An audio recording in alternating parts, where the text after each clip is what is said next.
बिस्मिल्लाहिर्रहमानिर्रहीम। सब देखने वाले एक मरतबा दुरूद पाक पढ़ने अल्लाहुम्मा सल्लि अला सय्यिदिना मौलाना मुहम्मद व अला आलिहि व सहाबिहि बारिक वसल्लम वसल्लु अलैहि। अस्सलाम वालेकुम। एडवोकेट मोहम्मद आसिफ असलम और आप देख रहे हैं ला एजुकेशन अकेडमी चैनल। हमने अपने लेक्चर में कुछ तरमीम की है, कुछ चेंजेस की है उसके रिकॉर्डिंग पैटर्न में। वो इसलिए कि हमने अब ये सोचा है कि जो लेक्चर काफ़ी लंबा होगा उसको हम मुख्तलिफ तरह की जो है एपिसोड्स में आप तक पहुंचाएंगे। तो उसका एक पार्ट बनता है, दो बनता है, तीन बनता है, इस तरीके से। यानी हम कोशिश ये करेंगे कि हमारी वीडियो ज़्यादा से ज़्यादा 20 से 25 मिनट के दरमियान में हो एक वीडियो, ताकि एक स्टूडेंट उसको कम वक्त में देख सके। क्योंकि जब वीडियो बहुत लेंथी होती है तो फिर उसको कुछ ऐसे लोग को जो मसरूफियत की बिना के ऊपर उसको नहीं देख पाते, तो इसलिए हम उसको पार्ट्स में कन्वर्ट कर रहे हैं। और जो वीडियो खुद छोटी होगी उसको हमें पार्ट में कन्वर्ट करने की ज़रूरत नहीं होगी। और इसके अलावा एक और चीज़ आपसे गुजारिश है कि हमें आपके कमेंट से पता चलता है कि हम क्या सही डायरेक्शन में जा रहे हैं या हमें कोई चेंज करनी चाहिए या नहीं। तो इस चीज़ का अफसोस होता है आप लोगों पर कि आप कम से कम कमेंट्स के अंदर हमें ये तो बताएं कि हम जो जिस तरीके से आपको लेकर चल रहे हैं क्या उससे सेटिस्फाई है या नहीं। अगर आप सेटिस्फाई हैं तो एक लाइक कर दें।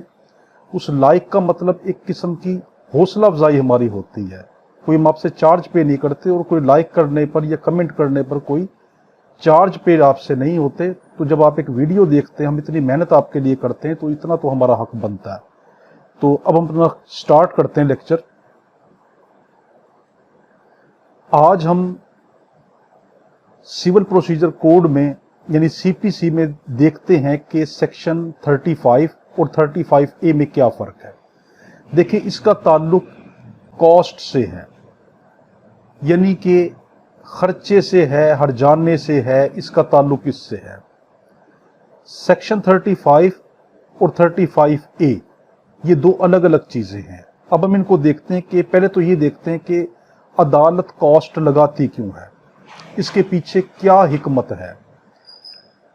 तो अदालत इसलिए कॉस्ट लगाती है कि वो पार्टी जो मुकदमा जीती है, क्योंकि उसके साथ जुल्म हुआ था तो वो जीती है, वो हक पर मबनी थी तो जीती है। और दूसरी पार्टी धोखेबाज थी, उसने इस पार्टी को जो कि जीती है उसके हकूक को पामाल किया था और उसको झूठे मुकदमों में उन्होंने वो डाला था। तो इसलिए उसका हक बनता था कि जो उसको इस मुकदमे के दौरान खर्चा वगैरह आया उस पार्टी को, कि जो जीतने वाली पार्टी है यानी विनिंग पार्टी जो है, सक्सेसफुल जो पार्टी है, उसको फिर उसका हक बनता है कि उसको कुछ खर्चा दिलवाए। इसको कहते हैं कॉस्ट। तो हमने क्या देखा, कॉस्ट क्यों दिलवाई जाती है कि ताकि जो पार्टी जीतती है उसका जितना खर्चा हुआ था तो मुखालिफ पार्टी जो हारती है उससे खर्चा दिलवाया जाता है, उसको कॉस्ट कहते हैं। अब हम देखते हैं कि कॉस्ट से रिलेटेड कितने रेलिवेंट सेक्शन हैं।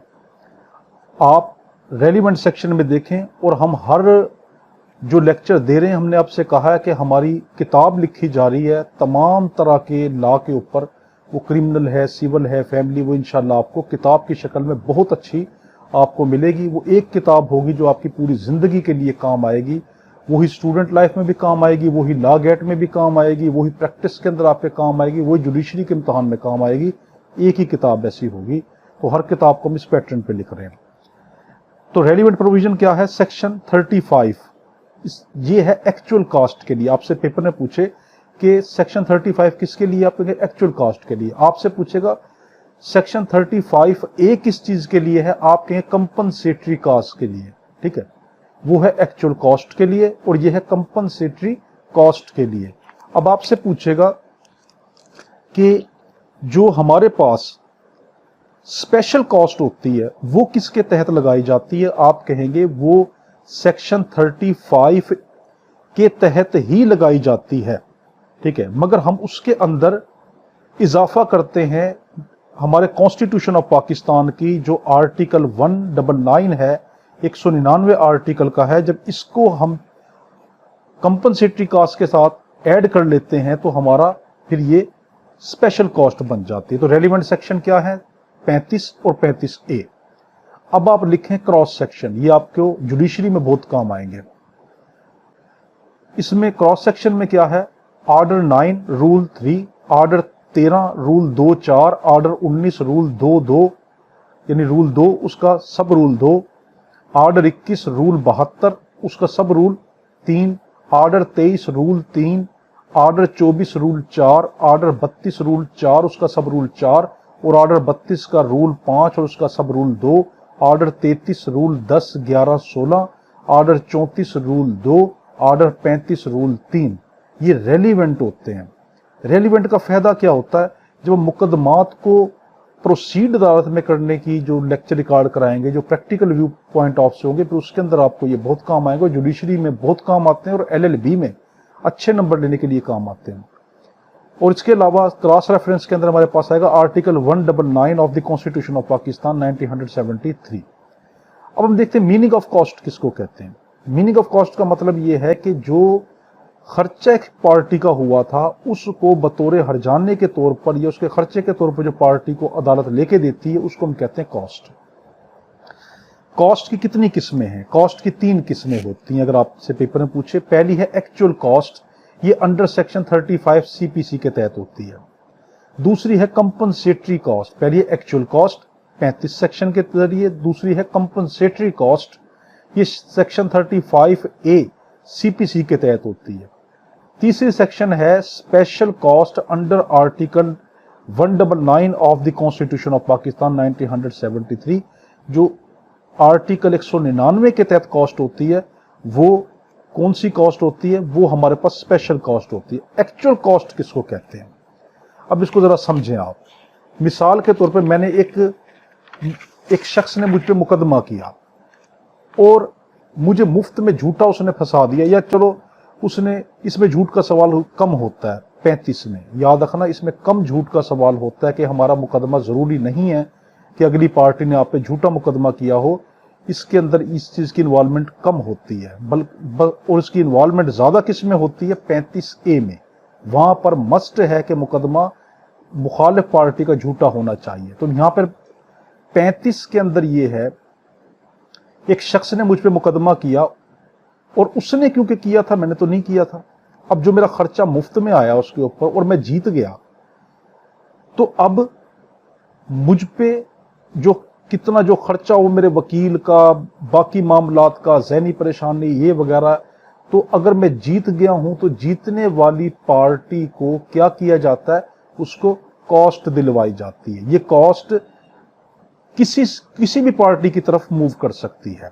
तो यानी सिंपल वर्डिंग में विनिंग पार्टी जो होती है उसको दिलवाई जाती है, अदालत के जरिए दिलवाई जाती है, और उस पार्टी से दिलवाई जाती है जो उसको हारती है। अब है कि यहां पर जो सेक्शन 35 है, इसके अंदर एक बड़ा प्यारा लफ्ज लिखा हुआ है, cost are incident to all suits. जो लफ्ज इंसिडेंट है ना, ये बड़ा कीमती लफ्ज है। जब आप इसके डीप में चले जाएंगे तो आपको ये पता चलेगा, ये सिर्फ लागू यही नहीं होता कि जो मुझे मुकदमा फाइल होने के बाद मेरा जो खर्चा हुआ था सिर्फ वही खर्चा अदालत लेके देगी, बल्कि इंसिडेंट की जब आप पूरी इसकी इलस्ट्रेशन में चले जाएंगे, इसकी डिटेल में चले जाएंगे, तो हमें केस लॉज ऐसे मिलेंगे कि जिसके अंदर हमें ये, और इसकी इलस्ट्रेशन ऐसी मिलेगी जिसके अंदर ये कि केस फाइल होने से पहले भी जो मुझ पे खर्चा मेरा जो हुआ था वो भी अदालत मुझे लेके देगी, जिसका ताल्लुक इस केस से था। तो इंसिडेंट का मतलब क्या? केस जब फाइल हुआ उसके बाद का खर्चा तो अदालत मुझे लेके देगी अगर मैं जीत गया, मगर अदालत वो भी खर्चा मुझे लेके दे सकती है जब मैं अदालत को ये कहूं कि जज साहब, इस केस की वजह से मेरा पहले भी केस फाइल करने से पहले भी मेरा इतना खर्चा हुआ है। तो ये कोर्ट की डिस्क्रिशनरी पावर होती है। अब आगे आपसे पेपर में पूछ सकता है कि जो 35 सेक्शन है ये कोर्ट की डिस्क्रिशनरी पावर है या मैंडेटरी पावर है, यानी कोर्ट की क्या सवाबदीद है कि कॉस्ट लगाए या ना लगाए? हाँ, आप कोर्ट को मजबूर नहीं कर सकते, आप मैंडेटरी प्रोविजन में इसको नहीं लेके जा सकते कि जनाबे वाला आपने इस बंदे को हर हालत में कॉस्ट लगानी ही लगानी है। ये कोर्ट की सवाबदीद पर होती है, मगर डिस्क्रेशन मस्ट बी जुडिशियल। ये आपने जरूर लिखना है कि वो जो सवाबदीदी ताकत है वो कोर्ट की क्या होनी जरूरी है, वो हर हालत में वो सवाबदीदी जो पावर है वो कानून के दायरों में होनी जरूरी है। वो हमने आपको बता दिया कि कॉस्ट किससे ली जाती है, जो पार्टी हारती है, और किसको दी जाती है, जो पार्टी जीतती है। अब आपसे पूछ सकता है, कभी ऐसा भी होता है कि किसी ऐसे बंदे को जो बिल्कुल स्ट्रेंजर हो, अजनबी हो, स्ट्रेंजर हो, लफ्ज़ स्ट्रेंजर इस्तेमाल हुआ कानून में, उससे भी कॉस्ट ली जा सकती है? आप कहेंगे हाँ। कैसे? कि real owner in a suit filed by benamidar. जो बेनामीदार जो सूट होते हैं उसके अंदर रियल ऑनर से, जो असल मालिक उससे लिए जाते हैं। इसका मुकम्मल डिटेल लेक्चर हम बाद में करेंगे। आपसे पेपर में बड़ा कीमती सवाल पूछेगा, क्या ऐसा हो सकता है कि जो पार्टी जीतती है उसी से कॉस्ट ले ली जाए? देखो, अभी तक तो हमने ये देखा था जो पार्टी जीतती है उसको कॉस्ट मिलती है। देखें, अभी तक हमने क्या देखा था, जो पार्टी जीतती है उसको कॉस्ट मिलती है। मगर यहां पर आपसे उल्ट सवाल पूछ सकता है कि कोई ऐसी प्रोविजन है या ऐसा कानून में नुक्ता है कि जीतने वाली पार्टी को कॉस्ट देनी पड़ जाए? हाँ। अब इसकी मिसाल क्या है? ये पेपर में, जुडिशरी में बहुत कीमती सवाल है। मिसाल के तौर के ऊपर, मैंने एक बंदे पे केस दायर किया कि इस शख्स ने मेरे 1000 रुपए देने हैं, और वो शख्स कहता है कि मैंने तो आसिफ के सिर्फ 500 रुपए देने हैं। वो 500 पे अड़ा रहा, मैं 1000 पे मैंने केस दायर कर दिया। अब मैं केस जीत गया और अदालत के अंदर मैं मान गया। ठीक है, अदालत में मैं मान गया। जिस टाइम वो मुझे 500 देने लगा कि जज साहब मेरे 500 ही बनते हैं, आसिफ झूठ बोल रहा है, और मैंने चुप करके पैसे ले लिए। देखो, मेरे बनते थे 500, मैंने केस झूठा 1000 वाला किया, और जब अदालत के अंदर पैसे लेने की बारी आई, मैं सेटिस्फाई हो गया और मैंने वो एक्सेप्ट कर लिए और कोई एतराज नहीं किया। अब अदालत ये कहेगी, अच्छा पैसे तुम्हें आसिफ साहब 500 तो मिल गया जो तुम्हारा था। अब इस बंदे पे जो खर्चा इसका हुआ है, तुमने इसको क्यों इस मुकदमे में फंसाया? जब तुमने लेने 500 थे, तुमने 1000 का केस क्यों किया? तो ऐसे केस के अंदर जो कॉस्ट होती है वो किससे लेके दी जाएगी? जो पार्टी जीतती है। अगर वो झूठा मुकदमा करती है और लेने कुछ और पैसे हों, बढ़ा चढ़ा के पैसे वो करे, और जब अदालत में साबित हो जाए कि इसके पैसे तो कम थे, तो अदालत की डिस्क्रिशनरी पावर है, वो चाहे तो उस पर कॉस्ट कर सकती है। अब है हमारे पास इंटरेस्ट ऑन कॉस्ट। क्या कॉस्ट पे कोई सूद, इंटरेस्ट वगैरह होता है? आप कहेंगे हाँ। जो एक्चुअल कॉस्ट है, इसके ऊपर अदालत जो है वो इंटरेस्ट लगा सकती है। किस हद तक? उसकी एक्सटेंट कितनी होगी? 6% पर एनम, यानी 6% पर एनम के हिसाब से उस पर इंटरेस्ट लगा सकती है। आपसे ये पूछ सकता है कि जो एक्सटेंट ऑफ कॉस्ट क्या है? तो एक्सटेंट ऑफ कॉस्ट जो है ये मुकदमे की नोयत के हिसाब से देखी जाती है कि कितनी देनी पड़ेगी। यानी आप ये नहीं कह सकते, जिस तरीके से हमारा 35A में हम पढ़ेंगे कि सिर्फ 25,000 तक लेके दी जा सकती है कंपनसेटरी कॉस्ट, उससे ऊपर नहीं। मगर यहां पर जो एक्चुअल कॉस्ट है वो कोर्ट की डिस्क्रिशनरी पावर है, मगर वो तमाम हालात को देखकर ही कॉस्ट लगाती है। अब यहां पर है सवाल आपसे बनता है, अगर एक शख्स ने कॉस्ट के लिए अप्लाई किया, वो केस जीत भी गया, मगर अदालत जो है, क्योंकि ये डिस्क्रिशनरी पावर है, सवाबदीदी पावर है, अदालत उसको कॉस्ट नहीं देती, तो क्या अदालत वजह लिखने की पाबंद होगी? हाँ। देखें, 35 सेक्शन में अगर मुझे कॉस्ट के लिए मैंने कहा और कोर्ट ने उसको रिजेक्ट किया, मुझे कॉस्ट ना लेके दी और मैं मुकदमा जीता भी, तो कोर्ट लिखने की पाबंद है कि मैं क्यों इसकी बात को रिजेक्ट कर रही हूं। इसका उल्ट 35A में चला जाएगा, वो हम फर्क में आके देखेंगे। उसके बाद है कि जुरिस्डिक्शन ऑफ कोर्ट। ये बड़ा कीमती नुक्ता है।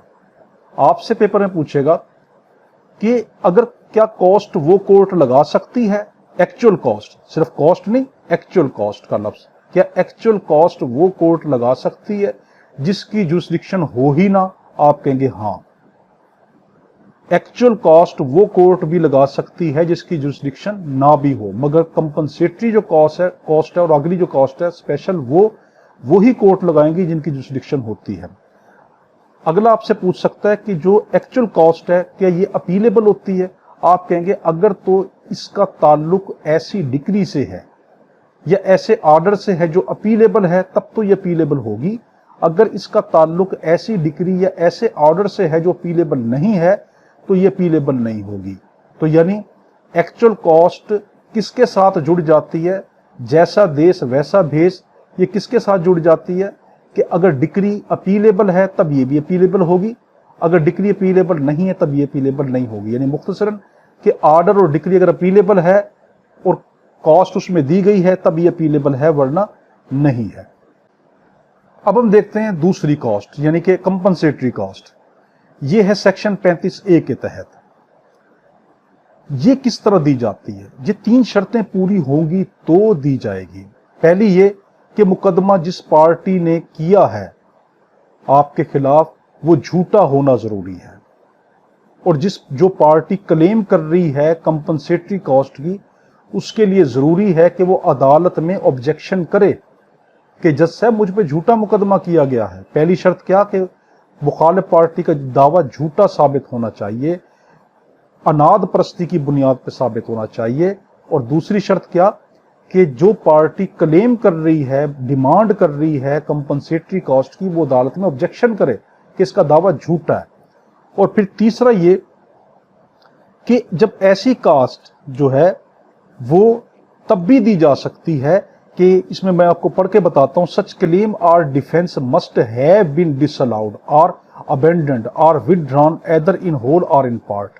यानी पहली शर्त क्या कि मुकदमा झूठा हो, दूसरा जो पार्टी क्लेम कर रही है वो डिमांड करे कि मुझे कॉस्ट कंपनसेटरी लेके दो, तीसरी ये कि अदालत ने उसको डिसअलाउ किया हो उसके मुकदमे को, यानी उसके मुकदमे को ये कहा हो कि नहीं तुमने वाकई झूठा मुकदमा किया है, या वो शख्स दस्तबरदार हो गया मुकदमे से, ये कहे कि मैं इस मुकदमे से दस्तबरदार होता हूं, या विदड्रा कर लिया। बड़ा कीमती मैं आपको बता रहा हूं ये कि कंपनसेटरी कॉस्ट देने के लिए पहली शर्त क्या कि मुकदमा झूठा होना चाहिए, दूसरी शर्त क्या जो पार्टी क्लेम कर रही वो डिमांड करे, तीसरी शर्त क्या कि या तो झूठे मुकदमे वाले के बारे में अदालत ने खुद कह दिया हो या उस शख्स ने दस्तबरदार हो गया हो, अबेंडेंट हो गया हो, या तीसरा कि उसने विदड्रा कर लिया हो, तब उसको कंपनसेटरी कॉस्ट दिलवाई जा सकती। पेपर ने पूछा कितनी हद तक दिलवाई जा सकती है? आप कहेंगे ज्यादा से ज्यादा 25,000 रुपए तक। कि क्या ये भी डिस्क्रिशनरी पावर है कोर्ट की? हां, ये भी कोर्ट की डिस्क्रिशनरी पावर के अंदर आती है, मगर वही चीज कि ये डिस्क्रिशन कोर्ट को दायरा कानून में रह के करनी होगी।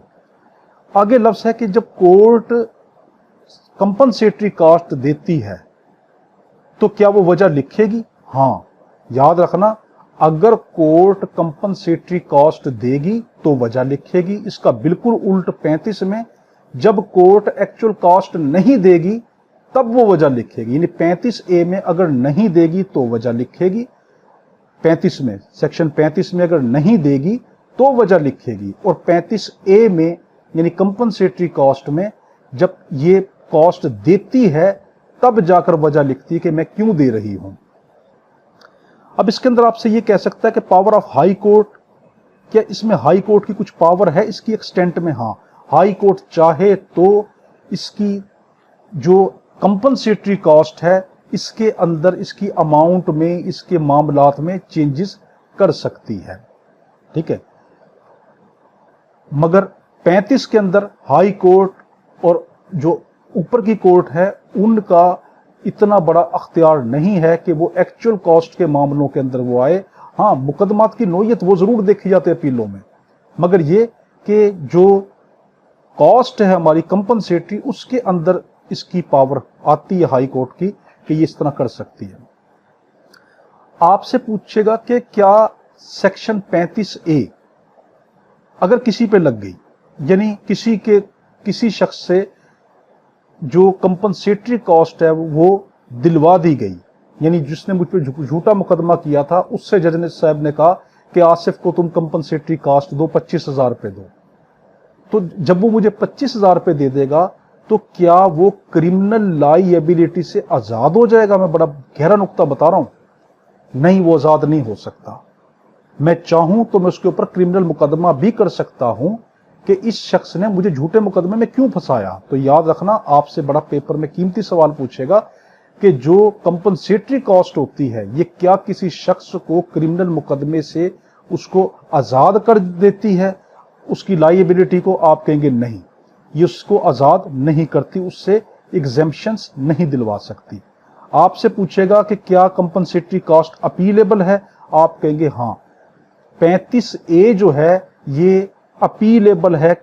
किसके थ्रू? सेक्शन 104 CPC के थ्रू। कि सेक्शन 104 CPC में वाज़ेह कर दिया गया कि जो हमारा कंपनसेटरी कॉस्ट का जो ऑर्डर होता है ये अपीलेबल होता है। मगर जो 35 में हमने देखा था वो अगर अपीलेबल डिक्री ऑर्डर था तो अपीलेबल होगा, वरना नहीं। अब है स्पेशल कॉस्ट। स्पेशल कॉस्ट किसको कहते हैं? ऐसी कॉस्ट जो कोर्ट किसी भी शख्स से लेके देती है, और ये किसके तहत लेके देती है? सेक्शन 35A और article 199 of the constitution of Pakistan. ये स्पेशल कॉस्ट होती है कि एक जब अदालत को लगे कि नहीं, कंपनसेटरी कॉस्ट से भी कोई उसका जो है दाद रसी नहीं हुई, तो इसको स्पेशल कॉस्ट हम कहते हैं। इसके लिए बड़ा कीमती जो है एक मुकदमा आप लिख लें, केस लॉ लिख लें, 1998 MLD पेज नंबर 53, 1998 यानी 1998 MLD पेज 53, ये इसमें लिख लें। आपसे पेपर में पूछेगा क्या सुप्रीम कोर्ट और हाई कोर्ट भी कंपनसेटरी कॉस्ट दे सकती है? सुप्रीम कोर्ट दे सकती है? आप कहेंगे हाँ, सुप्रीम कोर्ट भी कंपनसेटरी कॉस्ट दे सकती है। आपसे पूछेगा फिर वो कौन सी ताकत इस्तेमाल करती है? आप कहेंगे इनहेरिटेड पावर। जब आपसे पूछेगा सुप्रीम कोर्ट जब कंपनसेटरी ये स्पेशल कॉस्ट देती है, सुप्रीम कोर्ट जब स्पेशल कॉस्ट देती है वो कौन सी पावर इस्तेमाल करती है? आप कहेंगे अपनी इनहेरेंट पावर को इस्तेमाल करती है। अब हम पढ़ते हैं कि डिफरेंस क्या है 35 में और 35A में। पहला डिफरेंस तो उनके सेक्शन का आ गया कि जो एक्चुअल कॉस्ट है उसका सेक्शन है 35 और जो कंपनसेटरी कॉस्ट है उसका सेक्शन है 35A।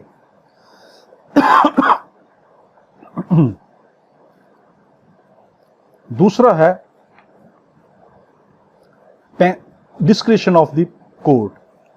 जो 35 सेक्शन है उसमें कोर्ट की फुल डिस्क्रिशन होती है, मगर जो हमारे पास कंपनसेटरी कॉस्ट है इसके अंदर कोर्ट की फुल डिस्क्रिशन नहीं होती, बल्कि हाई कोर्ट चाहे तो उसकी पावर को लिमिट कर सकती। देखें, एक्चुअल कॉस्ट 35 में कोर्ट की फुल डिस्क्रिशन है, उसके मामले में हाई कोर्ट नहीं पड़ेगी, मगर 35A में कंपनसेटरी कॉस्ट के अंदर इस मामले में हाई कोर्ट चाहे तो उसकी लिमिट को उसको आगे पीछे कर सकती है।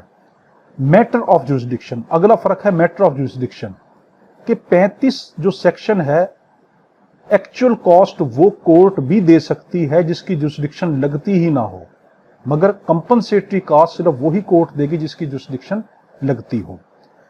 आगे है कॉस्ट इन सूट्स और प्रोसीडिंग।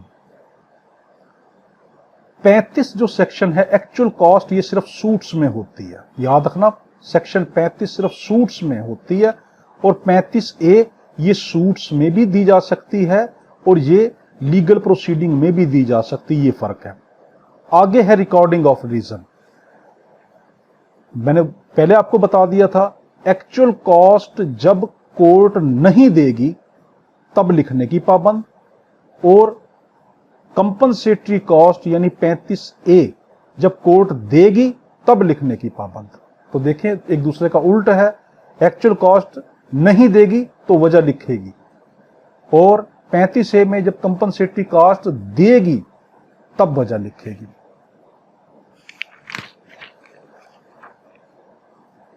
अब है स्कोप के लिहाज से, जो एक्चुअल कॉस्ट है उसका स्कोप लिमिटेड है, यानी 35 का स्कोप लिमिटेड है, और जो 35A कंपनसेटरी कॉस्ट है इसका स्कोप वाइडर है। फिर है extent of amount. Actual cost में कोई भी, यानी 35 सेक्शन में कोई भी किसी भी तरह की अमाउंट फिक्स नहीं की गई कि आप इतनी ही अमाउंट दोगे, जबकि कंपनसेटरी कॉस्ट के अंदर अमाउंट फिक्स कर दी कि 25,000 से ज्यादा नहीं जा सकते। फिर मैटर ऑफ इंटरेस्ट, सूद का मामला। सेक्शन 35 में सूद लगाया जा सकता है, इंटरेस्ट दिया जा सकता है एक्चुअल कॉस्ट के साथ, मगर कंपनसेटरी कॉस्ट में जो है हम ये नहीं लगाते, इंटरेस्ट नहीं लगाते। As to matter of falsehood, कि ये भी फर्क है। 35 सेक्शन में एक्चुअल कॉस्ट में जरूरी नहीं है कि जो बंदा आपसे हारा है, जो मुखालिफ पार्टी हारी है, वो उसका मुकदमा झूठा ही हो सकता है उसका मुकदमा दुरुस्त था, मगर वो अपने आर्गू सही नहीं कर सकी, अपने सबूत सही नहीं पेश कर सकी, और मैं झूठा होने के बावजूद भी अपने मुकदमा की ऐसे तरीके से उसके एविडेंस पेश किए, इस तरीके से उसको प्रेजेंट किया कि मैं जीत गया। तो यानी 35 सेक्शन के अंदर जरूरी नहीं है कि मुखालिफ पार्टी जो हारी है उसका मुकदमा झूठा होना जरूरी है, जबकि 35A में मुकदमा झूठा होना जरूरी होता है। अब है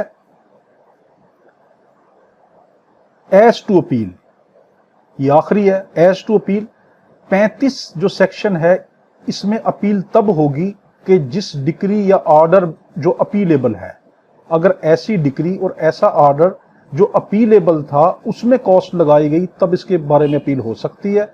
अगर ऐसी डिक्री या ऐसा ऑर्डर जो अपीलेबल नहीं था, अगर उसमें दी गई है एक्चुअल कॉस्ट, तो फिर वो अपीलेबल नहीं होगी। जबकि कंपनसेटरी कॉस्ट जो सेक्शन 35A है वो हर हालत में अपीलेबल होता है। यहां तक का था, बहुत शुक्रिया, दुआओं में याद रखना। अल्लाह हाफिज। अल्लाहुम्मा सल्ली अला सय्यिदिना मौलाना मुहम्मद व अला आलिहि व सल्लम।